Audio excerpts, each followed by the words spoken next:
महाभारत भाग क्रमांक 42 उलुपीची कथा।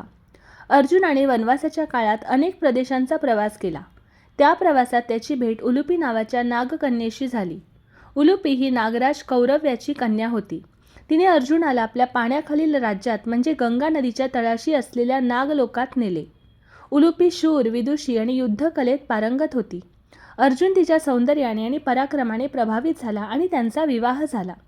त्यांना इरावन नावाचा पुत्र झाला, जो नंतर कुरुक्षेत्राच्या युद्धात अत्यंत शौर्याने लढला आणि रणांगणात वीरगतीला प्राप्त झाला। उलुपीने अर्जुनावर अपार प्रेम केले।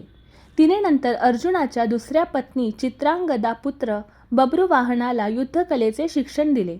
काही वर्षानंतर जेव्हा अर्जुन अश्वमेध यज्ञासाठी पृथ्वीवर फिरत होता, तेव्हा बब्रुवाहनाने त्याच्या यज्ञातील अश्व पकडला।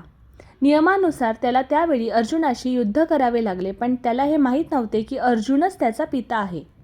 त्या युद्धात बब्रुवाहनाने अर्जुनाला गंभीर जखमी केले आणि अर्जुन बेशुद्ध पडला। ही बातमी ऐकून उलुपी त्वरित तिथे आली। तिने नागांना माहिती असलेला मृत संजीवनी मणी वापरून अर्जुनाला पुन्हा जिवंत केले। यानंतर उलुपीने अर्जुन आणि बब्रुवाहनाचा परिचय करून दिला। पित्या पुत्राच्या भेटीने साऱ्यांचे डोळे पाणावले।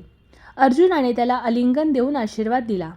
आपले कर्तव्य पूर्ण झाल्यानंतर उलुपी शांतपणे आपल्या नदी राज्यात परतली, अर्जुनावरील प्रेम आणि त्याच्या स्मृती मनात जपून। धन्यवाद।